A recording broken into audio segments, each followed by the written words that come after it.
어머님, 갑자기 회사에 급한 일이 생겨서 먼저 가야 했어요. 죄송합니다. 택시비는 제가 나중에 드릴게요. 저는 손이 떨렸어요. 이게 말이 되나요? 급한 일이라면서 저를 이런 외진 곳에 혼자 버려두고 간다니요. 7년간 며느리를 위해 4,800만 원을 지원했지만 외딴 식당에 버려지는 충격적 배신을 당했습니다. 하지만 전직 교사인 시어머니의 치밀한 계획으로 며느리의 가면이 완전히 벗겨지는 통쾌한 결말이 펼쳐집니다. 함께 같이 보시겠습니다. 안녕하세요. 저는 김미영입니다. 올해 62살이고 고등학교에서 국어를 가르치다 2년 전에 정년퇴임했어요. 남편은 5년 전 암으로 먼저 세상을 떠났지만 교직 생활 동안 모은 돈과 보험금 덕분에 그럭저럭 여유로운 노후를 보내고 있었습니다. 하지만 무엇보다 제 마음을 무겁게 하는 건 며느리 유진과의 관계였어요. 겉으로는 예의 바르게 굴지만 속으로는 저를 우습게 보는 것 같았거든요. 그날 아침 유진에게서 뜻밖의 전화가 걸려왔습니다. 평소 명절이나 큰 행사 때 빼고는 먼저 연락하지 않던 유진이었는데 목소리가 꿀을 발라놓은 듯 달콤했어요. 어머님, 안녕하세요. 오늘 날씨가 정말 좋지 않아요? 어머님이랑 저랑 둘이서 특별한 시간을 보내면 어떨까 싶어서 전화드렸어요. 저는 베란다에서 화분에 물을 주던 손을 멈췄어요. 결혼한 지 7년 동안 유진이 저와 단둘이 시간을 보내자고 한 적이 한 번도 없었거든요. 뭔가 이상했지만 혹시나 하는 마음에 귀를 기울였습니다. 요즘 제가 회사 일로 너무 바빠서 어머님께 소홀했던 것 같아 마음이 무거웠어요. 오늘은 정말 좋은 한정식 집을 예약해뒀으니까 함께 가시면 안 될까요? 유진은 대기업 마케팅팀 과장으로 일하고 있었어요. 항상 바쁘다는 핑계로 가족 모임도 자주 빠지던 유진이 이렇게 먼저 나서다니 신기했습니다. 갑자기 왜 그런 생각이 들었니? 아, 어머님. 사실 제가 요즘 많은 걸 깨달았어요. 어머님이 저희를 얼마나 아껴주시는지, 제가 얼마나 철없게 굴었는지요. 정말 죄송하다는 마음이 들어서요. 유진의 목소리에는 애절함마저 묻어났어요. 교사 생활을 오래 한 저는 사람의 감정 변화를 읽는데 익숙했는데 유진의 말투에서 뭔가 계산된 느낌이 들긴 했지만 그래도 마음 한편이 따뜻해졌습니다. 그래, 어디로 가면 되는 거니? 제가 12시에 어머님 댁으로 모시러 갈게요. 정말 맛있는 곳이에요. 어머님이 좋아하실 거예요. 전화를 끊고 나서도 뭔가 석연치 않은 기분이 들었어요. 하지만 며느리가 마음을 열어준다면 얼마나 좋을까 하는 기대감이 더 컸죠. 아들 태연이 중간에서 힘들어하는 모습을 자주 봤거든요. 중견기업에서 대리로 일하는데 승진도 늦어져서 스트레스 받는 아들을 위해서라도 며느리와 좀 더 가까워져야겠다는 생각이 들었습니다. 정오가 되자 아파트 단지에 새 차 한 대가 들어왔어요. 유진이 최근에 산 수입 SUV였죠. 검은색 차체가 햇빛에 반짝이며 정말 비싸 보였어요. 차에서 내린 유진은 평소보다 한층 정성스럽게 차려입고 있었습니다. 어머님, 차까지 태워드리려니 설레네요. 정말 오랜만에 저희 둘만의 시간이잖아요. 유진은 제 팔을 살며시 잡으며 도움을 주려 했어요. 그 모습이 평소와 너무 달라서 저는 순간 당황스러웠습니다. 하지만 나쁘지 않았어요. 차에 타자마자 은은한 향수 냄새가 코를 찔렀습니다. 고급스러운 가죽 시트와 최신 오디오 시스템이 정말 인상적이었어요. 유진은 운전석에 앉으며 백미러로 저를 살짝 쳐다봤습니다. 어머님, 편하시죠? 이 차가 승차감이 정말 좋거든요.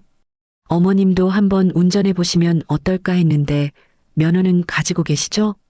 응, 있기는 한데 요즘은 잘 안 몰지. 아, 그러시는군요. 그래도 이런 좋은 차로 모시고 다니니까 기분이 좋네요. 유진의 말에는 자랑하는 기색이 역력했어요. 하지만 저는 그냥 웃어넘겼습니다. 젊은 사람들이 좋은 차 갖고 싶어 하는 건 자연스러운 일이니까요. 차가 시내를 벗어나면서 유진의 말이 많아졌습니다. 처음에는 날씨나 음식 이야기를 하더니 점점 자신의 직장 생활과 요즘 산 물건들에 대한 얘기로 흘러갔어요. 어머님, 저희 회사에서 과장으로 승진하고 나니까 정말 바빠졌어요. 요즘은 해외 브랜드 마케팅을 담당하고 있거든요. 그래서 어쩔 수 없이 외모 관리도 해야 하고 명품도 좀 사게 되더라고요. 유진은 자신이 차고 있던 시계를 슬쩍 내밀었어요. 제가 잘은 모르지만 정말 비싸 보이는 시계였습니다.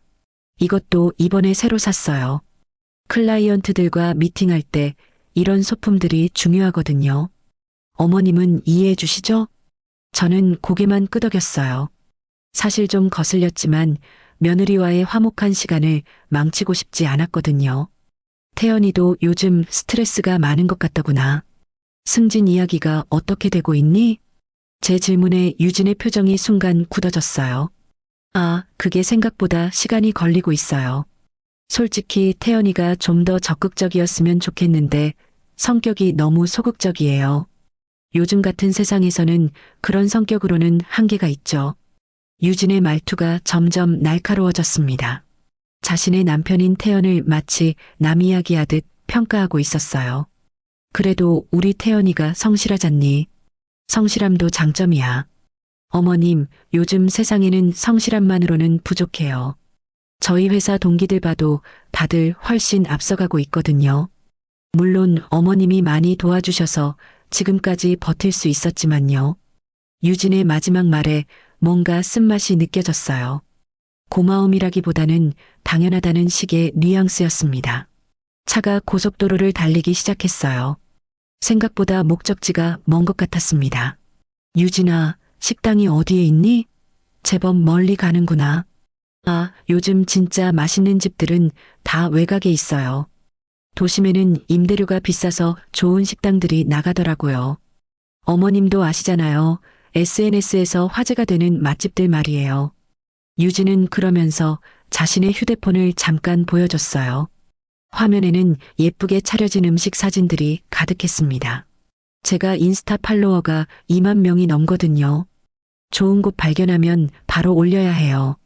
어머님도 오늘 사진 같이 찍어서 올려도 될까요? 저는 조금 당황스러웠어요. 인터넷에 제 사진이 올라가는 게 그리 달갑지 않았거든요. 하지만 유진이 그렇게 좋아한다면 거절할 이유는 없었죠. 그래, 내가 좋다면. 와, 감사해요, 어머님. 저희 팔로워들이 어머님 보고 진짜 우아하시다고 할 거예요. 유진의 말에는 어딘지 모르게 빈정거리는 느낌이 들었습니다. 하지만 저는 그냥 웃어넘겼어요. 아마 제 착각일 거라고 생각했거든요. 1시간 넘게 달려서 도착한 곳은 정말 한적한 외곽 지역이었습니다. 주변에는 산과 들만 보였고 간판도 낡아 보이는 작은 한정식 집이었어요.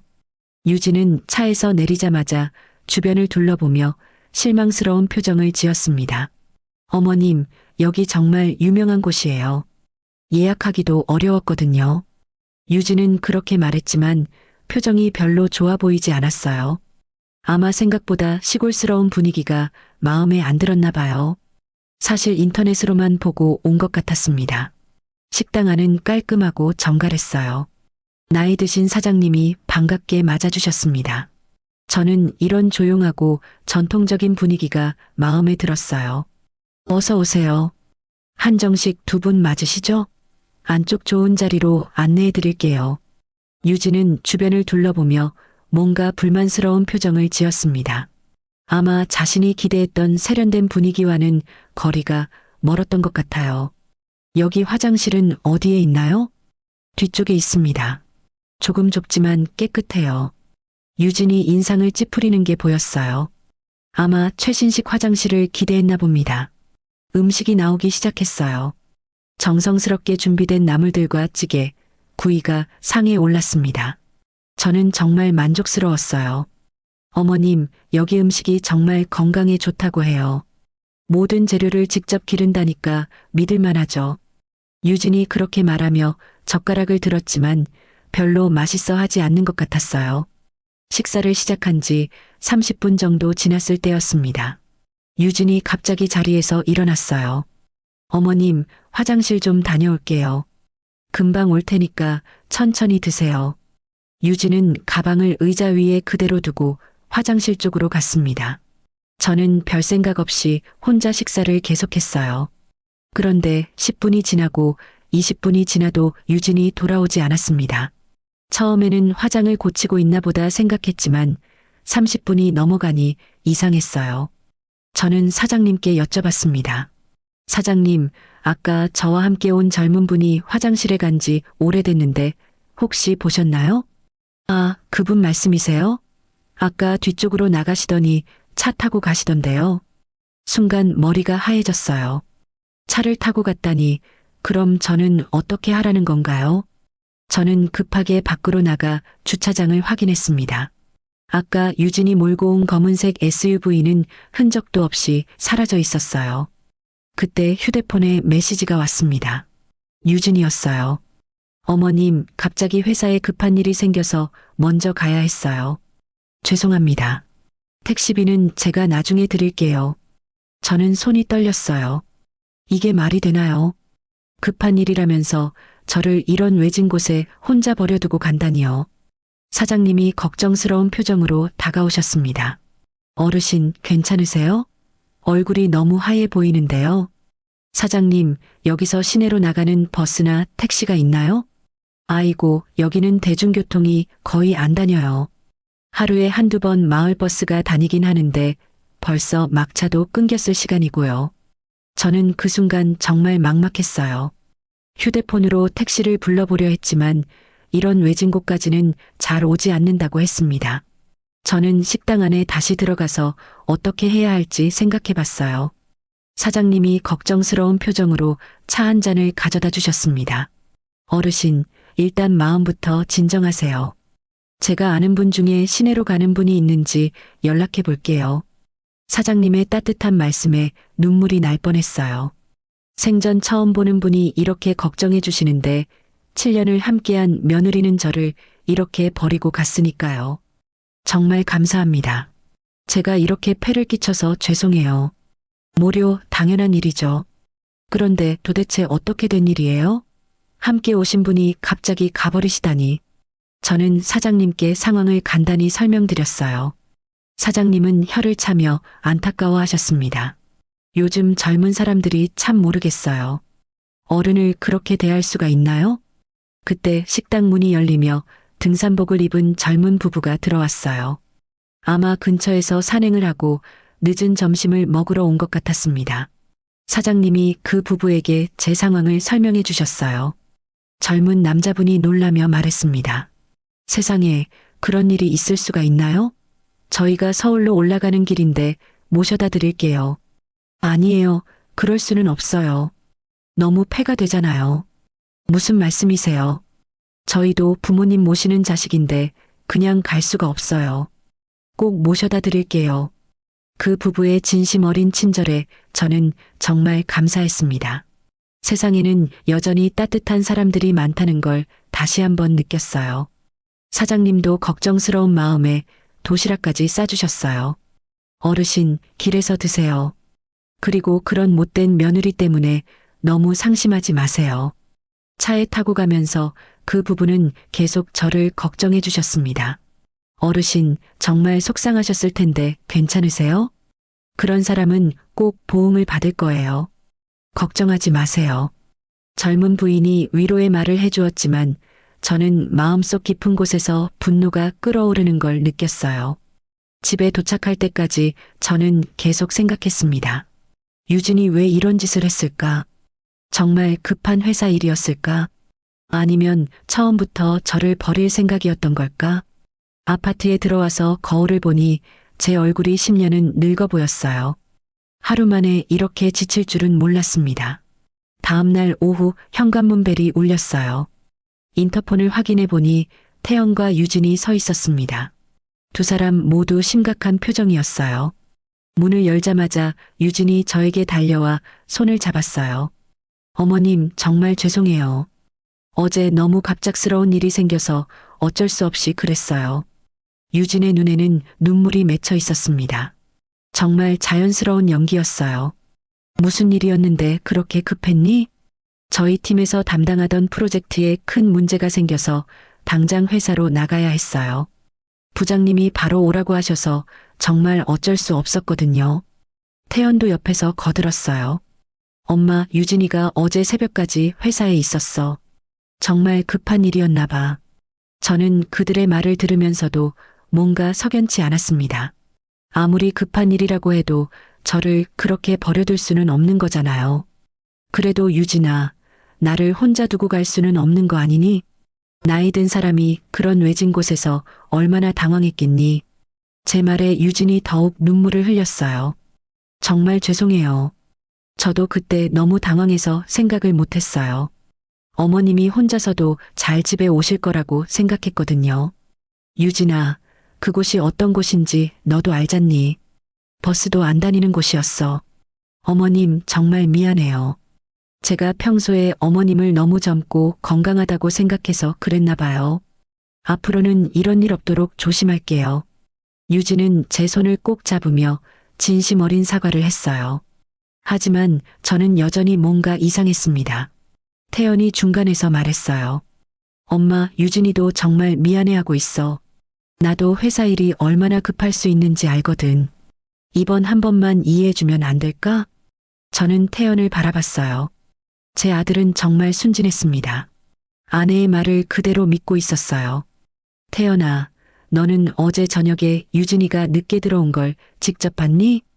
응, 새벽 2시쯤에 들어왔어. 정말 지쳐 보였어. 유진이 재빨리 대답했어요.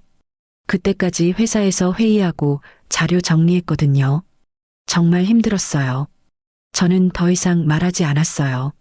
유진의 거짓말이 너무나 완벽했고 태연은 완전히 속고 있었거든요. 그래, 알았다. 다음부터는 조심하자. 감사해요, 어머님. 정말 감사해요. 유진은 안도의 표정을 지으며 제게 인사했어요. 하지만 저는 그 순간 유진의 눈에서 승리의 빛을 보았습니다. 그들이 집을 나간 후 저는 혼자 생각에 잠겼어요. 유진의 연기는 정말 완벽했지만 교사 생활을 오래 한 저는 거짓말을 구분할 줄 알았습니다. 무엇보다 가장 화가 난 건 태연이었어요. 제 아들은 아내 편만 들었습니다. 저의 입장은 전혀 고려하지 않았죠. 그날 밤 저는 잠을 이룰 수 없었어요. 계속 어제 일이 머릿속에서 맴돌았습니다. 유진의 거짓말, 태연의 맹목적인 믿음, 그리고 제가 느낀 모욕감까지. 새벽이 되자 저는 중요한 결정을 내렸어요. 이대로 넘어갈 수는 없다는 생각이 들었거든요. 아침에 일어나서 저는 서류들을 찾기 시작했습니다. 안방 깊숙한 곳에 보관해둔 통장들과 계약서들을 꺼냈어요. 그 중에서 가장 중요한 게 있었어요. 2년 전 유진 명의로 만들어준 적금 통장이었죠. 태연이 승진이 늦어져서 집안 경제가 힘들다고 했을 때 제가 매달 200만 원씩 넣어주기로 한 거였습니다. 통장을 확인해 보니 지금까지 4,800만 원이 들어 있었어요. 원래 계획으로는 5년간 1억 2천만 원을 만들어주려고 했는데요. 그런데 문제는 따로 있었습니다. 저는 컴퓨터를 켜고 유진의 카드 사용 내역을 확인해 봤어요. 인터넷 뱅킹으로 연결된 카드였거든요. 내역을 보는 순간 정말 충격이었어요. 백화점, 명품 매장, 고급 레스토랑, 거의 모든 돈이 유진의 개인적인 소비에 사용되고 있었습니다. 특히 최근 3개월간의 사용 내역이 가장 심했어요. 한 번에 300만 원씩 명품 가방을 사고 200만 원짜리 구두를 사는 것도 여러 번 있었습니다. 저는 유진의 SNS도 확인해 봤어요. 교사 시절 학생들에게 배운 덕분에 인터넷은 웬만큼 할 줄 알았거든요. 유진의 인스타그램에는 화려한 사진들이 가득했어요. 새로 산 명품 가방, 비싼 레스토랑에서의 식사, 고급 호텔에서의 휴양. 모든 게 제가 준 돈으로 한 것들이었죠. 가장 화가 난 건 유진이 친구들과 함께 찍은 사진 아래 댓글이었어요. 역시 유진 언니는 살림 잘한다니까. 시어머니가 용돈도 많이 주신다며? 맞아. 나도 그런 시어머니 있었으면 좋겠다. 부러워. 유진은 그 댓글에 대해 이렇게 답했더군요. 뭐 어르신들이 용돈 주시는 거 당연하지 않나요? 우리가 잘해드리는데. 저는 그 댓글을 보는 순간 정말 분노가 치밀어 올랐어요. 당연하다니요. 제가 피땀 흘려 모은 돈을 당연하게 생각한다니요. 더 찾아보니 유진이 최근에 산 수입 SUV도 제가 지원한 전세금의 일부로 계약금을 낸 것 같았어요. 원래는 전세금으로만 쓰기로 했는데 유진이 태연을 설득해서 대출을 늘리고 차를 산 거죠. 저는 그동안 제가 얼마나 바보였는지 깨달았습니다. 며느리를 믿고 도와줬는데 유진은 저를 ATM 기계 정도로만 생각하고 있었던 거예요. 그날부터 저는 철저한 계획을 세우기 시작했어요. 이대로 당할 수는 없었거든요. 유진이 저를 만만하게 본 것을 후회하게 만들어야겠다고 생각했습니다. 저는 유진이 평소에 제 욕을 하는 걸 녹음하기 시작했어요. 며칠 후 기회가 왔습니다.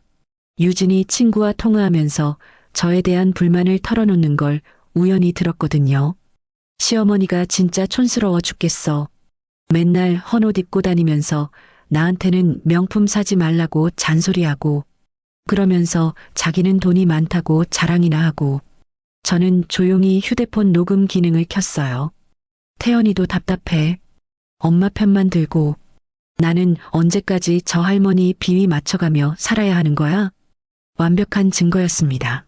일주일 후 저는 태연에게 전화를 걸었어요. 태연아, 시간 있을 때 유진이랑 함께 나 좀 도와줄래?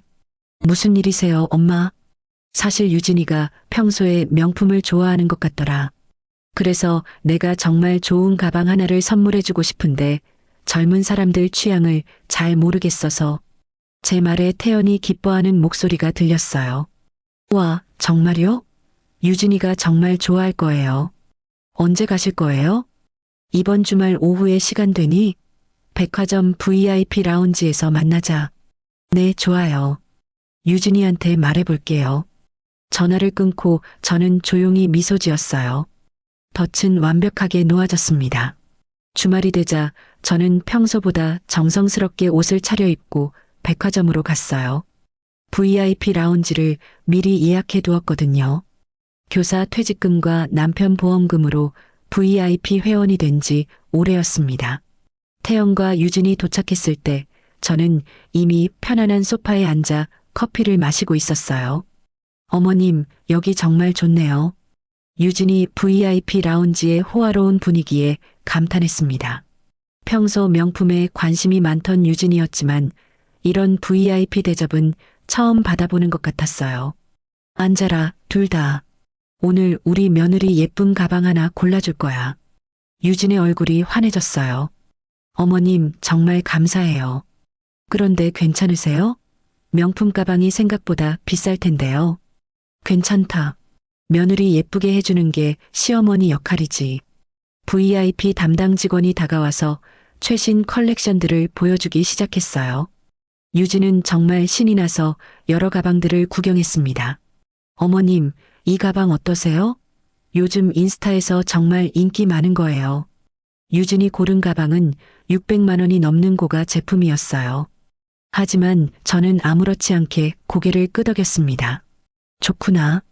우리 며느리가 메고 다니기에 딱 어울리겠다. 유진은 정말 좋아했어요. 거울 앞에서 가방을 들어보며 사진까지 찍었습니다. 태연이 봐봐. 어떤 것 같아? 정말 잘 어울린다. 엄마, 감사해요. 저는 그들의 모습을 조용히 지켜봤어요. 곧 모든 게 바뀔 텐데 지금은 너무 행복해하고 있었습니다. 그런데 유진아, 이 가방 말고 다른 것도 좀 더 보자. 어차피 온 김에. 유진은 더욱 신이 났어요. 1시간 넘게 여러 가방들을 구경하며 마음에 드는 것들을 골랐습니다. 가방을 포장하는 동안 저는 VIP 라운지에서 차를 더 주문했어요. 유진아, 태연아, 잠깐 앉아라. 이야기할 게 있다.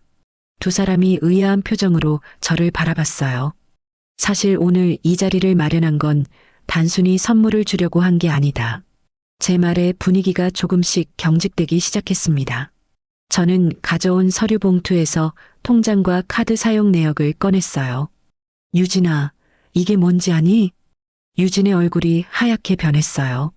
자신 명의의 적금 통장이었거든요. 이 통장에 지금까지 4,800만 원이 들어있다.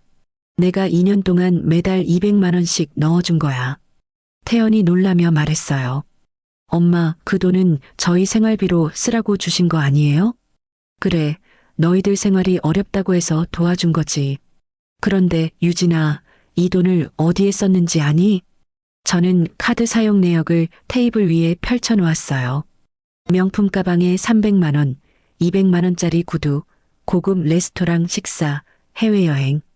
거의 모든 돈이 유진이 개인 소비에 사용됐더구나. 유진이 변명하려고 했지만 저는 손을 들어 막았어요. 아직 끝나지 않았다. 유진이 SNS도 확인해 봤어. 친구들이 시어머니 용돈 이야기할 때 당연하다고 답한 것도 다 봤다. 태연의 표정이 점점 굳어갔어요. 지금까지 몰랐던 사실들이 드러나고 있었거든요. 그리고 가장 중요한 건 지난주 유진이가 나를 외딴 식당에 데려가서 버리고 온 일이다. 엄마, 그건 정말 급한 회사 일이었다고. 태연아, 너는 유진이가 그날 새벽 2시에 들어왔다고 했지? 그런데 내가 확인해 보니 그날 유진이는 친구들과 강남 클럽에 있었어. 저는 유진의 SNS 위치 기록을 보여줬어요. 그날 밤 유진이 친구들과 찍은 사진들도 함께요. 유진의 얼굴이 완전히 하얘졌습니다. 어머님, 그건 변명하지 마라. 이제 끝이야. 저는 마지막으로 준비해둔 문서를 꺼냈어요. 유진아, 이제 선택해라. 지금까지 내가 준 돈을 모두 상환하든지 아니면 내가 법적 조치를 취하든지. 유진이 갑자기 자리에서 벌떡 일어났어요. 어머님이 지금 뭘 하시는 거예요? 저를 범인 취급하시는 거예요? 유진의 목소리가 점점 높아졌습니다. VIP 라운지의 다른 손님들이 저희를 쳐다보기 시작했어요. 유진아, 조용히 해라. 여긴 공공장소다. 공공장소요? 그럼 여기서 저를 이렇게 망신 주시는 건 괜찮나요? 유진은 완전히 이성을 잃었어요. 평소에 세련된 모습은 온데간데 없고 본성이 그대로 드러났습니다. 저는 어머님을 위해서 얼마나 많은 걸 참았는데요. 낡은 아파트에 살면서도 불평 안 하고 맛없는 음식 먹으면서도 맛있다고 했잖아요. 태연이 아내를 말리려 했지만 유진은 멈추지 않았어요. 솔직히 말해서 저는 어머님 같은 시골 출신 시어머니와 어울리기 싫어요. 제 친구들 앞에서 창피하거든요. 그 순간 저는 휴대폰을 꺼냈어요. 유진아, 내가 평소에 나에 대해서 어떻게 생각하는지 녹음해둔 게 있다. 저는 며칠 전 유진이 전화 통화하는 걸 녹음한 파일을 재생했습니다. 시어머니가 진짜 촌스러워 죽겠어. 맨날 헌옷 입고 다니면서 나한테는 명품 사지 말라고 잔소리하고 그러면서 자기는 돈이 많다고 자랑이나 하고. 태연의 얼굴이 완전히 굳어졌어요. 아내의 진짜 모습을 처음 본 거였거든요. 녹음은 계속됐어요. 태연이도 답답해. 엄마 편만 들고. 나는 언제까지 저 할머니 비위 맞춰가며 살아야 하는 거야? 유진이 녹음을 듣더니 완전히 패닉 상태가 됐어요. 그건 잠깐 화가 나서 한 말이에요. 진심이 아니었다고요. 하지만 이미 늦었어요. 태연은 아내를 믿을 수 없다는 표정으로 바라보고 있었습니다. 유진아, 너는 정말 그렇게 생각했던 거야? 태연아, 그건 정말 아니야. 어머님, 제발 오해하지 마세요. 하지만 저는 더 이상 들을 마음이 없었어요. 유진아, 이제 선택해라. 지금까지 내가 준 돈 4,800만 원을 모두 상환하든지 아니면 사기 혐의로 고발당하든지. 유진은 그제야 상황의 심각성을 깨달았는지 눈물을 흘리며 빌기 시작했어요. 어머님, 제발 용서해 주세요. 제가 잘못했어요. 이제 와서 빌면 뭐하니? 너는 나를 바보로 알고 우습게 봤잖니? 저는 냉정하게 말했어요. 더 이상 속을 생각은 없었거든요. 결국 유진은 자신이 가지고 있던 명품들을 모두 되팔아야 했어요. 가방, 구두, 시계, 액세서리까지. 지난 2년간 제 돈으로 산 모든 것들을 처분했습니다. 그래도 부족한 금액이 있어서 태연이 대출을 받아 메꿔야 했어요. 태연은 그 과정에서 아내의 진짜 모습을 완전히 알게 됐죠. 엄마, 정말 죄송해요. 제가 유진이를 제대로 못 봤어요. 태연이 저에게 사과했지만 저는 이미 마음을 정한 상태였어요. 태연아, 이제 너희들 일이야. 나는 더 이상 관여하지 않겠다. 유진과 태연은 결국 별거를 시작했어요. 유진은 자신의 행동을 반성한다고 했지만 이미 깨진 신뢰를 회복하기는 어려웠죠. 저는 회수한 4,800만 원에 제가 가지고 있던 돈을 더해서 오랫동안 꿈꿔왔던 일을 실행에 옮겼어요. 선생님, 유럽 문화기행 3개월 코스로 신청하고 싶습니다. 여행사 직원이 놀라며 말했어요. 어르신, 3개월이면 정말 긴 여행인데 괜찮으실까요? 괜찮아요. 이제 제 인생을 위해 살고 싶거든요. 저는 프랑스의 루브르 박물관, 이탈리아의 바티칸, 독일의 고성들을 돌아보는 문화기행을 떠났어요. 평생 교과서로만 가르쳤던 유럽의 역사와 문화를 직접 눈으로 보고 싶었거든요. 여행 중에 태연에게서 가끔 안부 문자가 왔어요. 엄마, 잘 지내시죠? 저는 유진이와 상담받고 있어요. 시간이 걸리겠지만 천천히 해보려고 해요. 저는 짧게 답장했어요. 너희들이 잘 해결하길 바란다. 나는 잘 지내고 있으니 걱정하지 마라.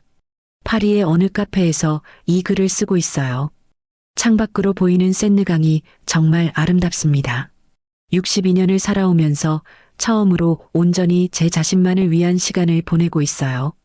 유진이 저를 그 외딴 식당에 버려두고 간 그날, 저는 정말 절망스러웠어요. 하지만 그 일이 있었기에 제가 진짜 원하는 삶이 무엇인지 깨달을 수 있었죠. 더 이상 누군가의 엄마나 시어머니가 아닌 김미영이라는 한 사람으로 살아가고 있습니다. 그리고 이 자유가 정말 소중하다는 걸 매일매일 느끼고 있어요. 앞으로 2개월 더 유럽을 여행한 후 한국에 돌아가서도 제가 하고 싶었던 일들을 하나씩 해볼 생각이에요. 독서 모임도 만들고 문화 강의도 들으면서요. 인생은 언제든 새롭게 시작할 수 있다는 걸 이제야 깨달았습니다. 62살, 전혀 늦지 않았어요.